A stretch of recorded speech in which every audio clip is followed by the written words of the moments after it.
Most professionals spend their entire career promoting themselves to strangers or to clients they already have. What if you could have somebody else who was promoting you? Someone else who is even introducing you to your ideal clients on the regular.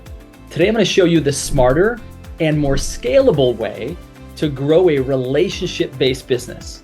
And it's what I call the Upstream Model. Let's get started.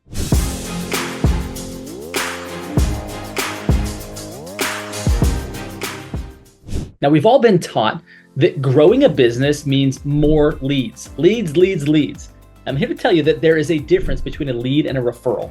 Now, you might be thinking that this is just a matter of semantics, but I'm here to tell you that a lead is somebody who you've got to convince, somebody who you are still trying to sell on the fact that you are the right person. When you get the right referral, the right introduction from a professional who already has the trust of that particular client, then you aren't having to convince them. You're just showing up and serving. Now, if you're like me, you probably got into the real estate industry or whatever service-based business you're in because you love to serve people. You don't love to sell people. You don't love to chase people. Well, what the Upstream Model does for you is it causes people to come to you in a sense where you are the edified expert versus you being that pesky salesperson that keeps trying to close them on your services. Now, I know what you're thinking. That's what a client database is for. That's what past clients are for. By the way, I hate the term past clients. What about just calling them clients? Anyway, that's what clients are for. Well, of course, yes. And I think you'd probably agree that you have ambitions to scale your business beyond just what your clients can refer you. At least that's what a lot of people are telling me. And by the way, one of the downsides of relying upon friends and family is that it gets kind of weird if they don't refer you. In fact, it gets even more weird when they don't use you.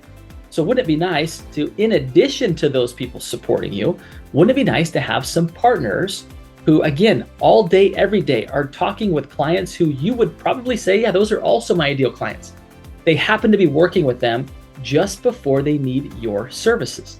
And that's the magic of the Upstream Model, is that these professionals have lots of opportunities to refer you, not just an occasional opportunity to refer you. Because let's be honest, even your happiest clients only have a couple opportunities a year to really refer you. Whereas these professionals can have a couple opportunities a week if you find the right ones. So in essence, you're stuck what I call downstream with your fishing pole in the water, out fishing where everyone else is fishing. It's a crowded fishing hole. And what I want to encourage you to do is to get upstream. Now, that doesn't mean that you shouldn't brand yourself. I mean, look what I'm doing right now. I'm creating a video to brand myself, to teach, to train, to get in front of new people. But the key to this is actually creating the content and creating a brand that lets other professionals know that you are the right person. Because again, if you're just creating all of your content, if you're doing all of your outreach to people that can't help you that much, then guess what? It's not that beneficial to you. But if you can do the same activities you've been doing, but do them to an audience of people who have a large audience that you would benefit from. You see, now you're not just building through addition, one client here, one client there, you're building through multiplication because that one referral partner has just opened up the door to their entire client database. And again, that's where the Upstream Model changes the game. Instead of you trying to be all things to all people, promoting yourself to the end client, what I'm here to tell you is that if you can add value and create a strategic partnership with key upstream partners, they will be doing not only the promotion of you to clients, but they'll be doing it at the time that they need you.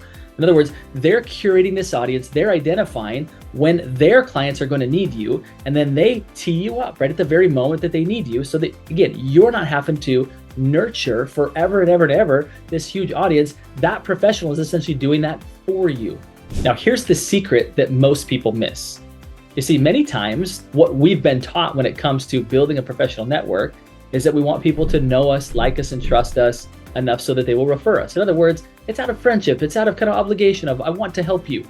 But I'm here to tell you that when you look at this correctly, these professionals will introduce you, not just because they like you, not just because they trust you, but because they need you. In other words, their client experience gets better when they bring you to the table. They have a more holistic value proposition to their clients if they're not just serving them in that one silo, but they're also looking at what else the client might need and bringing great professionals like you to the table. Now, this should be a charge to you to work similarly. is that if your value proposition is only in your particular siloed industry, guess what? You're competing with everybody else. But if you can come to the client and say, hey, I work very differently than other people in my industry. I'm not just interested in, for example, getting you financing on your home if I'm a lender, or managing your wealth if I'm a financial advisor, or helping you buy, sell, or invest in real estate if I'm a real estate agent. I'm looking and listening for the needs that you have, and I've intentionally built a network of professionals around me to whom I'm happy to make an introduction. And if it's the right fit, then you can engage that professional in your world. But I want you to know that I've worked with these professionals and I've had other clients who've had a great experience with them. And as part of my value proposition, you not only get me, but you get me as a portal to other great professionals with whom I've worked. You hear how different that is? You hear how different that value proposition is? When you start to do that and even demonstrate that to these upstream partners, they'll start to do the same. And as they do, guess what? Now their value proposition is much stronger than it used to be. It's not just relying upon their own value, their own services, but you become a part of their value proposition. And now it behooves them to make introductions to you because you are making them look better. Now here's another benefit of the upstream model. I oftentimes talk to real estate agents and they're like, I have a database of 15,000 people. And they're converting such a small number of that. Again, it's not a database, let's be honest. It's a leads list. And as you know, I also have a deep passion in helping professionals to optimize their business so that number one, they can grow and have more income now. Number two, so they can acquire the businesses of others who are preparing to sell. And number three, so that they can actually have a transferable asset when that time comes, right? So with that as some context, I want you to think about it this way, is that when you really embrace the upstream model, you don't have to have a giant database. It's not necessary to have a giant database or leads list of so many people. Right? Why? Because you have a curated database of professionals who are referring you regularly. That way, you don't have to be forever prospecting. You don't have to be forever nurturing, right? You just have a handful of very key professional partners who make introductions regularly. It's beautiful. And it gives you not only better clients, but also gives you better positioning that these clients come to you, hoping that you have time to serve them versus you chasing them. And it also gives you more time back, is that if somebody finds you on a website and you don't answer right away, guess what? They're scrolling, they're going to the next person.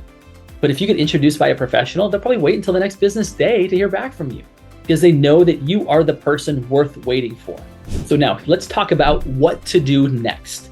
Okay, I'm gonna talk about 4 simple steps. Number 1, I want you to identify who is your ideal client profile, your ICP. Like if you could serve that demographic, that particular person, you would not even need to get paid. Like it'd be like, I love this.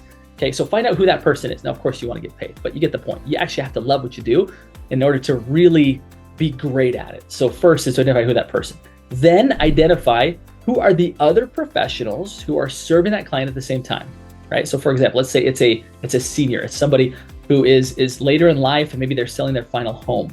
You're saying, well, the other people that they need is like a professional organizer, they need like a senior advisor, they need an estate attorney. Like identify who those other professionals are and make a list of those professionals that you already know. Now, if there's a gap, you're like, I don't know anyone in that particular industry. Think about that most recent client who met that particular profile and call them and say, look, I just can't tell you how much I loved working with you. If I could work with people like you all day long, I would. And by the way, you're being very genuine and authentic when you're saying this because it's true. You say, did you have an estate attorney that you worked with? Because if you like them, I'd probably like to meet them, right? This now gives you the opportunity to have that client make an introduction, and now you've got a professional in your world. Then you meet with that person, and here's what that conversation sounds like. Is that, hey, you and I have a shared client, and if I could work with people like that all day long, I would. And I'm looking for somebody in your industry to whom I can regularly introduce to my clients. And I'd love to learn a little bit more about your client experience so that I would feel comfortable making an introduction. I'd also like to share with you my client experience, and here's why. I want you to tell me at what point during that client experience it would be appropriate for me to introduce you. Like you teach me the trigger events that I should be looking and listening for so that I know the right time to bring you up to the right client. Now, did you hear how selfless that was? Did you hear how much contribution you were coming with and from? Like that just changes its base from what they're used to experiencing. And then last but not least, show them how being connected to you enhances their client experience. Go back to, again, I'm building a team of people around me so that when this client comes to the table, I've got the right people. And by the way, when I get brought to the table to their clients, know that I have a team of people around me that are going to make those other professionals look really, really good. That's my whole intent, is to really serve this demographic at the highest level.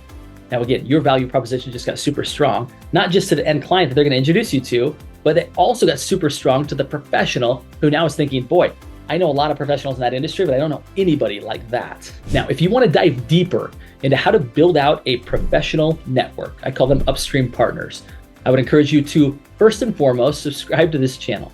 Number 2, check the description below, and you're going to find some additional links. Number 1, to my book, The Upstream Model. And number 2, to a valuation calculator. Now, let me tell you why this is so important, is that when you start to think more like a business owner, which, by the way, this is how business owners think. They think about strategic partnerships. They don't think about just endlessly harassing their friends for business, right? What I'm talking about is thinking like a real business owner. When you go through this valuation calculator, it's going to give you an idea of what your business is worth right now and what it could be worth. And when I say what it could be worth, I mean what it could be worth by having a professional network built out around you of upstream partners who are introducing you regularly. So take that valuation. It's free. We don't even ask for your email address. I just want you to begin to think like a business owner, know what your business is worth and what it could be worth. And again, if this has been helpful for you, please hit the like button and hit the bell notification to be sure that you don't miss any of our future episodes.